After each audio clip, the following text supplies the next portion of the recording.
Hello friends, welcome. आप सभी का स्वागत है हमारे यूट्यूब चैनल के क्विक स्मार्ट एजुकेशंस में। और आज हमारा टॉपिक है इंग्लिश सेक्शन से एरर एंड इम्प्रूवमेंट्स। और यहाँ पे मैं आपको बहुत सी ऐसी बेसिक चीज़ें डिस्कस करूँगा जो कि बहुत ही इंपॉर्टेंट है आपके पॉइंट ऑफ व्यू से, और कुछ ऐसी नई चीज़ें बताऊँगा जो आपने कभी किसी टीचर से भी नहीं सुनूंगी।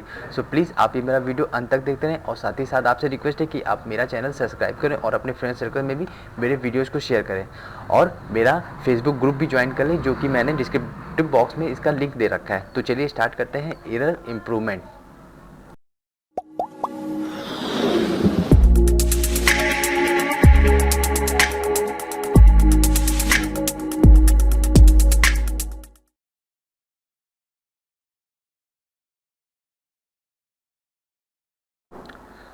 एरर स्टार्ट करने से पहले देखिए, मैं कुछ बेसिक चीज़ें आपसे यहाँ पे डिस्कस करना चाहता हूँ, जो कि यहाँ पे जो रिटर्न डाउन है इन्हीं चीज़ों को मैं आपसे डिस्कस करूँगा।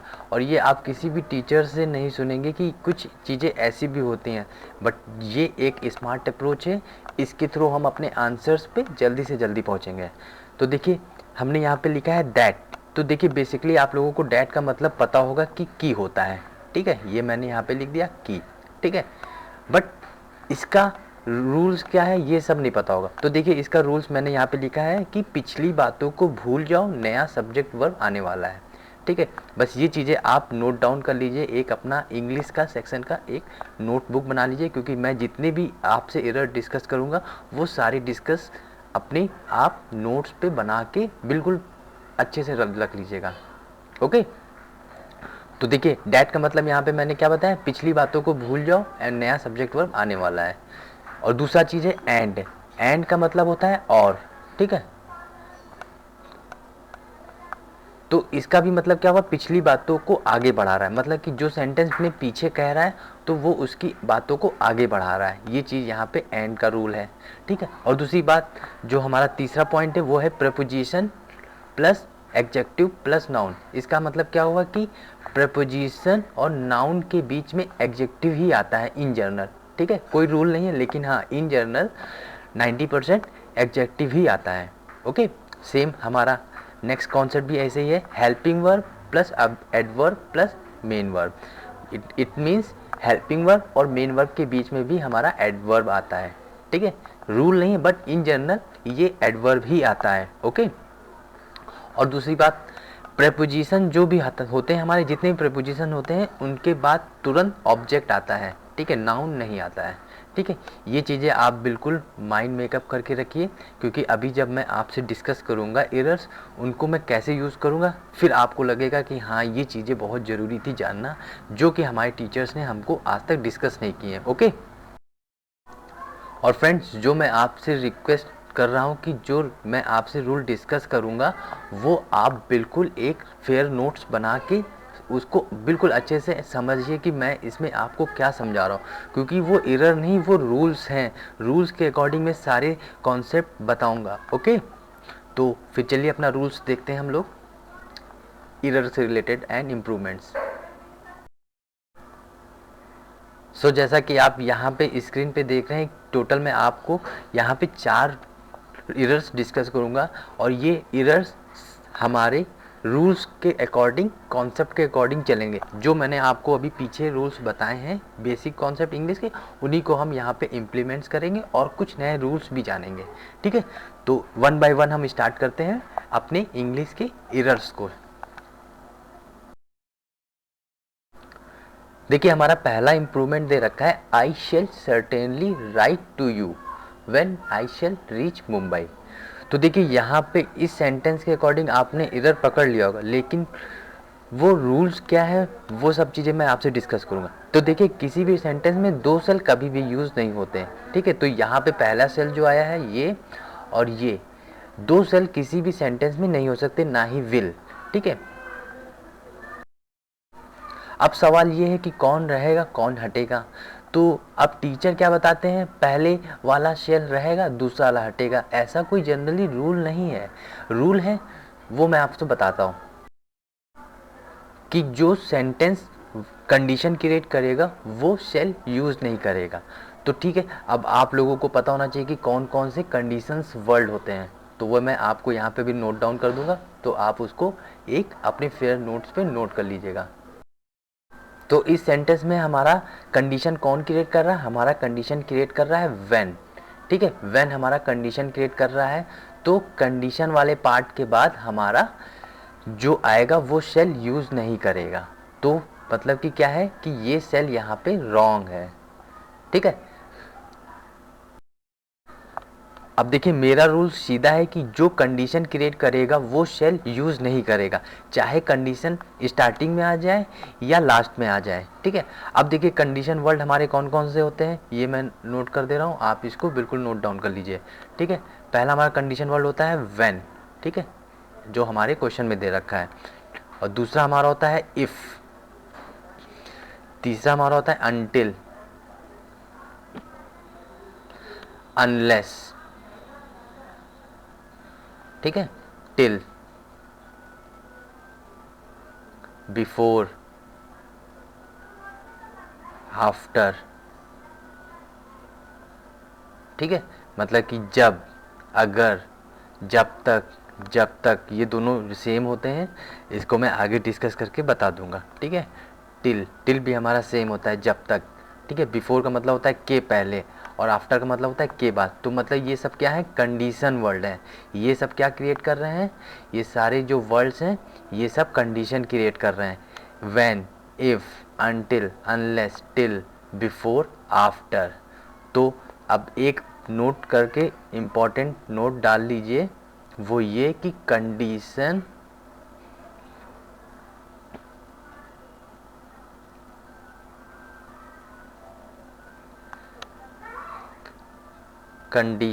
के जस्ट बाद जो वर्ड सेंटेंस आएगा वो हमारा वर्ब का फर्स्ट फॉर्म आएगा, ठीक है। ये रूल है, कंडीशन के बाद जस्ट हमारा V1 आएगा। V1 हमारा देखिए यहाँ पे कंडीशन वर्ड हमारा व्हेन है, तो हमारा यहाँ पे V1 फॉर्म कौन सा है, रीच। तो वर्ब की फर्स्ट फॉर्म हमारी आ जाएगी, ठीक है। तो देखिए रूल हमारा सीधा है, दो विल, अगर यहाँ पे विल भी आ जाएगा, यहाँ पे भी अगर विल आ जाएगा तो कंडीशन वाले पार्ट में कभी भी विल या शेल नहीं लगेगा, ठीक है। तो कंडीशन हमारा व्हेन यहाँ पे क्रिएट कर रहा है, बल्कि उसको V1 फॉर्म लगा देंगे हटा के, ठीक है। सिंपल प्रेजेंट टेंस, यानी कि ये हमारा सिंपल प्रेजेंट टेंस है ना, वर्ब की first form simple present tense होता है। तो बस हमें कंडीशंस वाले पार्ट के बाद जो भी वर्ड कंडीशन क्रिएट करेगा उसके बाद हम अपनी V1 फॉर्म लगा देंगे, ठीक है। ये चीज़ें याद रखिएगा, जब हम लोग इसको क्लोज टेस्ट करेंगे तो ये चीज़ें आएंगी, क्योंकि कंडीशन वर्ड तो हमेशा आते रहते हैं ना। और कंडीशन वर्ड के बाद आपको बस देखना है कि V1 फॉर्म हमें लगाना है, ठीक है। तो ये चीज़ नोट कर लीजिए, ये इम्पॉर्टेंट है। तो इस सेंटेंस में हमारा एरर क्या था, शेल, जो कि हमें यहाँ पे V1 फॉर्म यूज़ करना था, वो है रीच, ठीक है। यहाँ पे सेल का यूज़ गलत था। सेल क्योंकि कंडीशन पार्ट वाला हमारा व्हेन है, और व्हेन के बाद सेल यूज़ कभी नहीं होगा, ठीक है। ये हमारा फर्स्ट एरर था, सिंपल सा रूल था, बस सिंपल कुछ कि कंडीशन वाले पार्ट के बाद सेल यूज़ नहीं होगा, ना विल यूज़ होगा, सिंपल V1 फॉर्म आ जाएगा, ठीक है। ये इतनी सी बात थी, ठीक है। अब चलिए नेक्स्ट अपना सेंटेंस इम्प्रूवमेंट देखते हैं। अब देखिए हमारा नेक्स्ट इम्प्रूवमेंट दे रखा है, the teacher told his class, मतलब कि टीचर ने अपनी क्लास को बताया था। क्या बताया था, वेरी क्लियरली इन डिटेल्स। तो अब देखो यहाँ पे टोल्ड क्या कह रहा है, टोल्ड हमसे कह रहा है कि ये घटना पास्ट की है, ठीक है। तो यहाँ पे हम लिख लेते हैं पास्ट, ठीक है। मतलब जो सेंटेंस चल रहा है वो पास्ट में, टोल्ड का मतलब क्या होता है, टोल्ड हमारा पास्ट फॉर्म होता है, ठीक है। टेल का टोल्ड होता है। तो ये घटना हमारी पास्ट की हो गई, ठीक है। अब देखो यहाँ पे क्या कह रहा है, इसकी हिंदी करते हैं, the teacher told his class, teacher ने अपनी क्लास को बताया था। क्या बताया था, वेरी क्लियरली। तो अब क्लियरली के नीचे हमें अंडरलाइन करना है, क्योंकि क्लियरली हमारा एडवर्ब है, तो हम यहाँ पे इसको एडवर्ब लिख देते हैं, ठीक है। अब देखने वाली बात है कि ये जो क्लियरली आया है ना, ये किसके लिए आया है। तो ये चीज़ें हमें यहाँ पे हम नोट, देखिए हम सेंटेंस के हर टॉपिक को लेके चलेंगे वर्ड को, ठीक है। तो देखिए अब ये क्लियरली किसके लिए आया है, तो ये क्लियरली देखिए हमारे आया है टोल्ड के लिए आया है, मतलब टीचर ने क्या बताया था, क्लियरली बताया था। तो ये जो क्लियरली है हमारा क्लियरली टोल्ड से लिंक कर रहा है। तो अब देखिए हिंदी कहते हैं, the teacher told his class, teacher ने अपनी क्लास को बताया था वेरी क्लियरली। अब क्लियरली ये हमारा एडवर्ब है, तो एडवर्ब के लिए हम लोग क्या करते हैं, इसकी हिंदी करेंगे तो क्या हो जाएगा, स्पष्ट पूर्वक, स्पष्ट पूर्वक। ठीक है, मतलब टीचर ने अपनी क्लास को समझाया था स्पष्ट पूर्वक। ठीक है, अब देखिए यहाँ पे, अब देखिए वही जो मैंने आपसे पॉइंट डिस्कस किया था, अब वो पॉइंट्स यहाँ पे आ गए। अब देखिए यहाँ पे एंड आ गया, ठीक है, एंड इन डिटेल्स। तो मतलब कि क्या है कि हम अपनी पीछे वाली बातों को आगे बढ़ा रहा है। ठीक है, अभी मैंने बताया था ना एंड का मतलब क्या होता है, तो एंड का मतलब होता है कि जो बात पीछे कही गई है उसको वो बात आगे बढ़ा रहा है। तो देखिए यहाँ पे क्या कह रहा है, इन डिटेल, मतलब कि टीचर ने अपनी बात को बहुत ही स्पष्ट पूर्वक बताया था और साथ ही साथ डिटेल में भी बताया था। ठीक है, मतलब कि साफ साफ बताया और विस्तार से बताया। ठीक है, डैट, अब देखो डैट आ गया ना, फिर देखो डैट का मतलब क्या होता है हिंदी मीनिंग की। और देखो अब डैट से कहने का मतलब क्या है कि पिछली बातों को भूल जाइए, जितना भी अभी ये सेंटेंस आपने पढ़ा ना, the teacher told his class very clearly and in detail, इन बातों को भूल जाइए, नया सब्जेक्ट वर्ब फिर हमारा आने वाला है। ठीक है, ये इसका रोल होता है डैट का।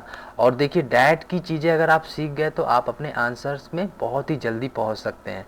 ठीक है, तो अब देखिए हमारा नया सब्जेक्ट वर्ब क्या है। और हाँ, मेरा आपसे और भी चीज़ कहना है कि आप इम्प्रूवमेंट जब भी करें तो उसमें सब्जेक्ट वर्ब जरूर फाइंड करें। तो देखिए यहाँ पे हमारा पहला सब्जेक्ट वर्ब क्या था, यहाँ पे हमारा द टीचर सब्जेक्ट नंबर 1 था। ठीक है, और देखिए नेक्स्ट हमारा सब्जेक्ट क्या आया, हमारा आया द अर्थ। ठीक है, ये हमारा सब्जेक्ट नंबर 2 हो गया। ठीक है, मैंने अभी बताया ना डैट यही एक इम्पॉर्टेंट रोल प्ले करता है कि पिछली बातों को भूले, नया सब्जेक्ट वर्ब आने वाला है। तो अब देखिए इसकी हिंदी करते हैं, द अर्थ वॉज राउंड, मतलब क्या, दुनिया गोल थी। मतलब सेंटेंस पास्ट में चल रहा था तो ये वॉज हमारा सही है। ठीक है, क्योंकि हमने यहाँ पे टोल्ड देखा था, पास्ट है ना, तो मतलब क्या, ये जो सेंटेंस है ये पास्ट में चल रहा है, उसके अकॉर्डिंग कि दुनिया गोल थी, मतलब सेंटेंस के अकॉर्डिंग चल रहा है तो ये सही है क्योंकि हमारा सेंटेंस पास्ट में चल रहा है। बट यहीं पे ही गलती हो गई। ठीक है, क्योंकि ये यूनिवर्सल ट्रुथ है। ठीक है, यूनिवर्सल ट्रुथ है तो V1 में ही होगा। तो यहाँ पे ये वॉज रॉन्ग है, क्योंकि यूनिवर्सल ट्रुथ मतलब कल था, कल है, आज है और रहेगा, तो इसमें कोई भी चेंजेस नहीं कर सकते यूनिवर्सल ट्रुथ में। मतलब कहने का मतलब कि घटना पास्ट की हो या चाहे घटना प्रेजेंट की हो और चाहे घटना फ्यूचर की हो, V1 ही रहेगा, उसमें चेंज कुछ भी नहीं करना, क्योंकि दुनिया गोल थी, गोल है और गोल रहेगी, ये यूनिवर्सल ट्रुथ है। तो यहाँ पे हमारा सिंपल, तो यहाँ पे सिंपल प्रेजेंट हम लोग कर देंगे, तो ये हमारा हो जाएगा इज। ठीक है, तो अब देखिए आगे और चलते हैं, एंड। अब फिर देखिए एंड हमारा आ गया, तो मैंने एंड को क्या कहा था कि ये पिछली बातों को आगे बढ़ाएगा। ठीक है, एंड का मतलब यही होता है। तो क्या कह रहा है, letter explain this with the help of computer, मतलब कि बाद में उसे एक्सप्लेन किया दिस। अब देखिए यहाँ पे दिस किसके लिए आया है, टीचर के लिए आया है, क्योंकि टीचर बार बार नहीं लिख सकते ना, सेंटेंस का स्ट्रक्चर खराब हो जाता है, इसलिए दिस का मतलब यहाँ पे किससे रिलेटेड है, टीचर से। ठीक है, तो और ये हमारा V3 है, with the help of computer, मतलब कंप्यूटर के हेल्प से उन्होंने इस चीज़ को बताया। ठीक है, दुनिया गोल है। ठीक है, यहाँ पे वॉज गलत था क्योंकि दुनिया गोल है, गोल रहेगी, क्योंकि ये यूनिवर्सल ट्रूथ है, तो इसलिए हमारा यहाँ पे इज आंसर होगा। ठीक है, वॉज हमारा गलत होगा। ठीक है, अब देखिए यहाँ पे कुछ चीज़ें आपको सीखने को मिली, जो है दैट और एंड। ठीक है, ये चीज़ें अभी हम आगे भी डिस्कस करते चलेंगे। तो चलिए अब अपना नेक्स्ट क्वेश्चन डिस्कस करते हैं एरर से।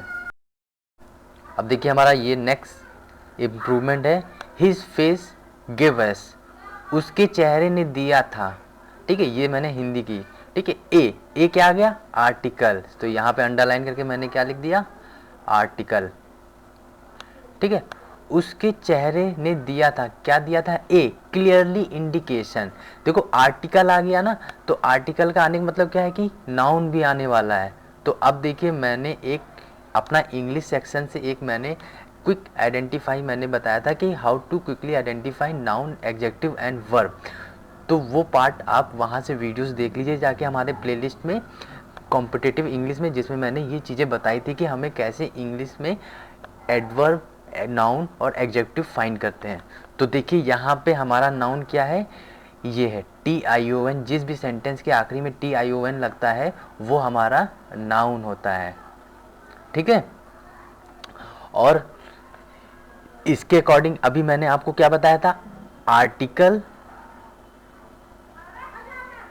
Plus adjective plus noun. तो मतलब क्या हुआ कि जो भी ये आएगा आर्टिकल और नाउन के बीच में वो हमारा एडजेक्टिव ही आएगा, ठीक है। तो यहाँ पे देखिए, यहाँ पे क्लियरली दे रखा है ना, तो ये क्लियरली क्या हो गया हमारा एडवर्ब, और हमें इसको सिंपली इसे एडजेक्टिव में चेंज करना है। तो हम यहाँ पे क्या चेंज कर देंगे, लिख देंगे क्लियर, LY हटा देंगे, तो ये क्या हमारा हो गया एडजेक्टिव, ठीक है।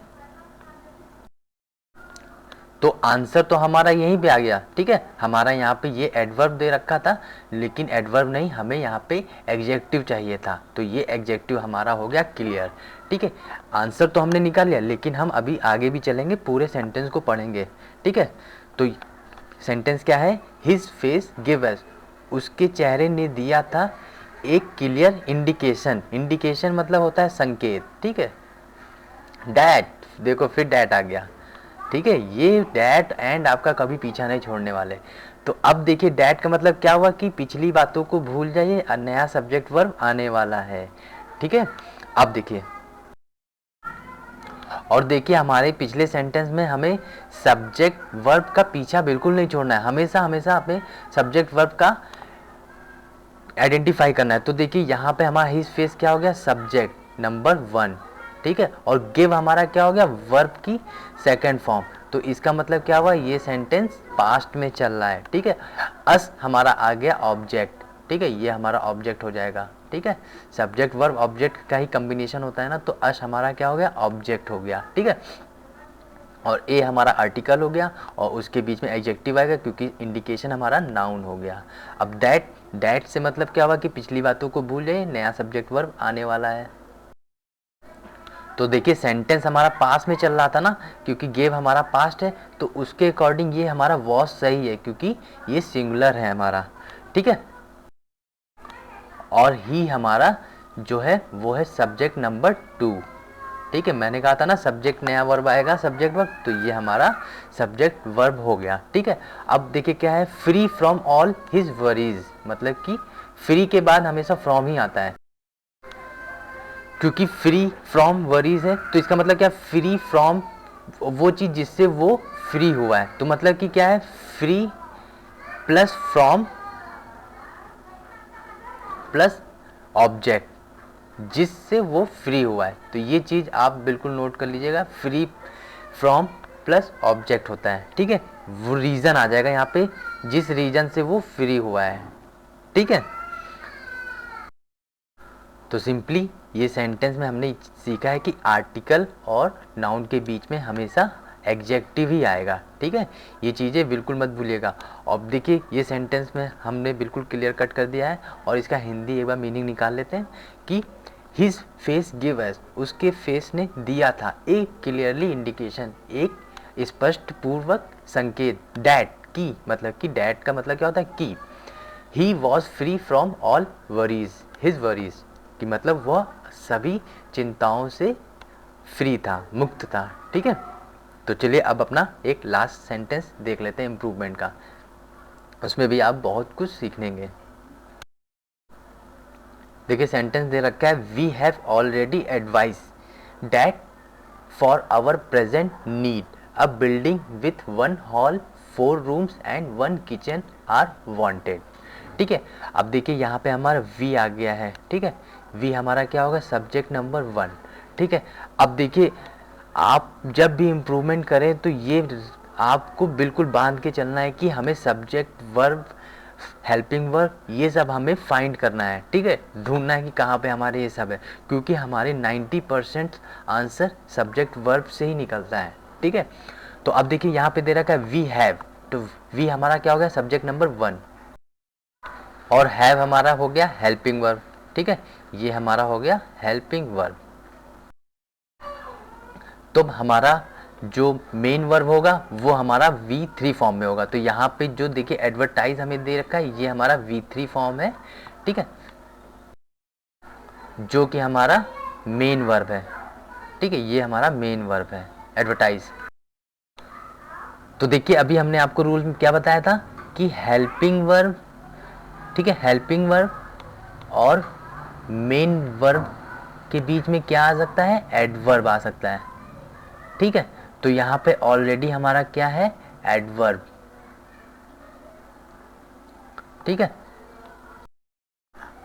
तो ये चीज़ आप यहाँ पे नोट कर लीजिए कि हेल्पिंग वर्ब और मेन वर्ब के बीच में हमारा एडवर्ब आता है, ठीक है। अब देखिए in general has have had, ठीक है, ये हैज़ हैव है के साथ ऑलरेडी ही आता है, रूल नहीं है पर इन जनरली आता है, क्योंकि ऑलरेडी का मतलब है पहले ही वो काम हो चुका है, और चुका का मतलब ही हैज़ हैव होता है, ठीक। ऑलरेडी के साथ अक्सर परफेक्ट आता है, चाहे पास्ट प्रेजेंट या फ्यूचर हो, तो वी हैव ऑलरेडी होता है, ठीक है, हम पहले ही विज्ञापन दे चुके हैं, ठीक है, ठीक है, वी हैव ऑलरेडी एडवर्टाइज, मतलब कि क्या है, हम पहले ही विज्ञापन दे चुके हैं। डैट, अब देखिए फिर डैट आ गया ना यहाँ पे, डैट का मतलब क्या हुआ, की, ठीक है। और देखिए फ्रेंड आप डैट का सही यूज़ करके आप अपने आंसर तक पहुंच सकते हैं। यहाँ डैट का मतलब है कि ये कंफर्म है कि घटना हमारी प्रेजेंट की चल रही, क्योंकि जो ये हैव है यहाँ ये हमारा प्रेजेंट है, ठीक है। सो हमने यहाँ पे प्रेजेंट लिख दिया, ठीक है, हैव के नीचे, ठीक है। तो अब देखिए जो भी हमारा वर्ब आएगा ना तो वो हमारा प्रेजेंट में होगा, ठीक है। अब देखिए हमारा ये फॉर आ गया ना, फॉर ये हमें क्या कहता है, ये हमारा प्रेपोजिशन होता है, ठीक है, फॉर हमारा प्रेपोजिशन होता है। और हमने क्या कहा था, प्रेपोजिशन के बाद ऑब्जेक्ट आता है, सब्जेक्ट नहीं आता है, ठीक है। तो और देखो डैट के बाद नया सब्जेक्ट वर्ब देने के बजाय क्या चालाकी कर दी एग्जामिनर ने, प्रीपोजिशन वाला पार्ट पहले दे दिया, मतलब कि ये फॉर जो आ गया है ना ये पहले दे दिया है एग्जामिनर ने, ठीक है, जिसको होना चाहिए था लास्ट में, ये लास्ट में होना चाहिए था। अब हमें पता चल गया कि ये बस कंफ्यूजन है, हमें कंफ्यूज करने के लिए दे दिया है, ठीक है। तो फॉर के नीचे हमने प्रेपोजिशन लिख दिया, ठीक है। अब हम लोग भी एग्जामिनर से ज़्यादा चालाक हैं कि हमें पता है कि प्रेपोजिशन के बाद जो नाउन आएगा वो तो सब्जेक्ट होगा नहीं, ठीक है, किसी भी हालत में वो सब्जेक्ट तो ऑब्जेक्ट होगा, सब्जेक्ट नहीं ऑब्जेक्ट होगा, ठीक है। तो अब चलो हम देखते हैं कि नाउन कहाँ है। फॉर के लिए फॉर के तुरंत बाद अवर आया है तो ये भी हमारा नाउन नहीं हो सकता है, और क्योंकि नाउन का मतलब होता है हमारा, हमारा क्या, व्हाट। तो उसके बाद देखिए प्रेजेंट आया है, प्रेजेंट का मतलब है कि वर्तमान में, ये तो टाइम की बात कर रहा है, ठीक है, जो हमारा ये प्रेजेंट है ना ये हमें टाइम की बात करता है, ये अवर हमें इससे भी कोई रिलेटेड आंसर्स नहीं निकल रहा है क्योंकि इसका मतलब होता है हमारा।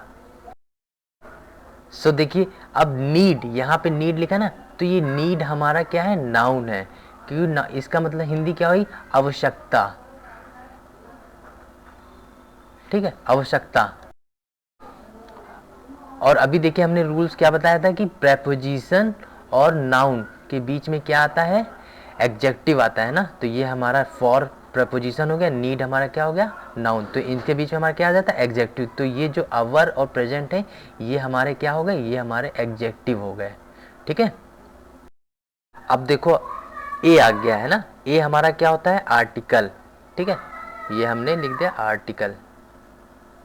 तो आर्टिकल आ गया हमारा, तो ये बिल्डिंग हमारा जो होगा ये हमारा हो गया सब्जेक्ट नंबर 2। अभी मैंने बताया था डैट की के बाद जो आता है उस पुरानी बातों को भूल जाओ, नया सब्जेक्ट वर्ब आने वाला, तो हमारा सब्जेक्ट वर्ब यहाँ पे आ गया, नया सब्जेक्ट, ठीक है, ए बिल्डिंग, सो बिल्डिंग हमारा सब्जेक्ट नंबर 1 हो गया। अब देखिए यहाँ पे विथ हमारा क्या हो गया, प्रेपोजिशन फिर आ गया, ठीक है।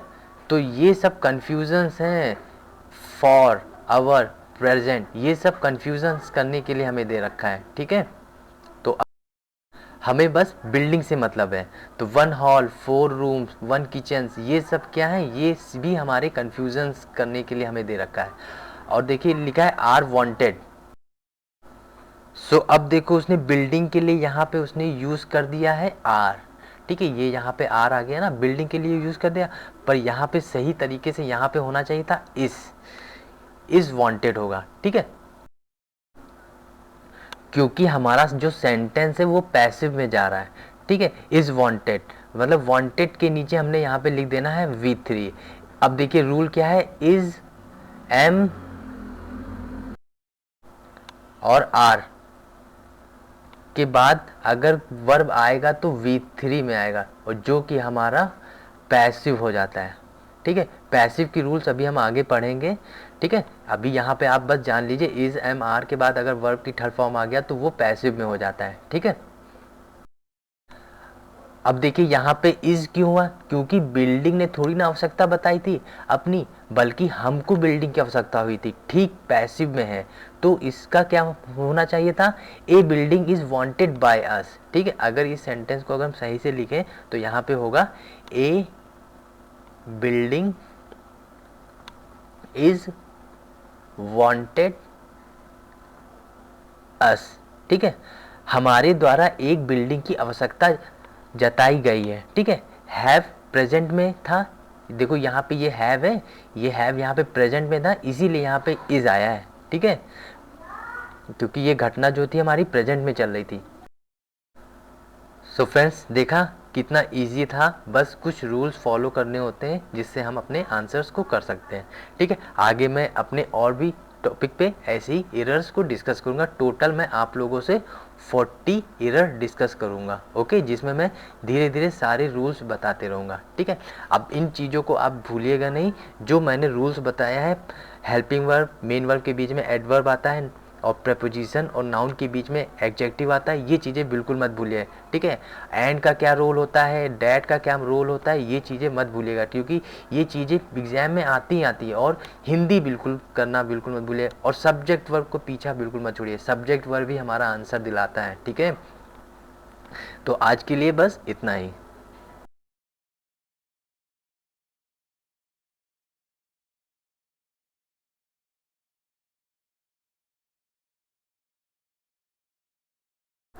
सो फ्रेंड्स आपको ये मेरा वीडियो कैसा लगा, लाइक कमेंट शेयर जरूर कीजिएगा। साथ ही साथ जो भी मैंने रूल्स आपसे डिस्कस किए प्लीज़ वो मेमोराइज रखिएगा, क्योंकि जब आप प्रैक्टिस सेट करेंगे तो वहाँ पे ये रूल्स का बहुत ही इंपॉर्टेंट रोल प्ले होगा। और क्योंकि मैंने वो चीज़ें यूनिक बताई हैं जो आपने कभी किसी टीचर से नहीं सुनी होंगी, okay. So please remember that. Thank you, धन्यवाद।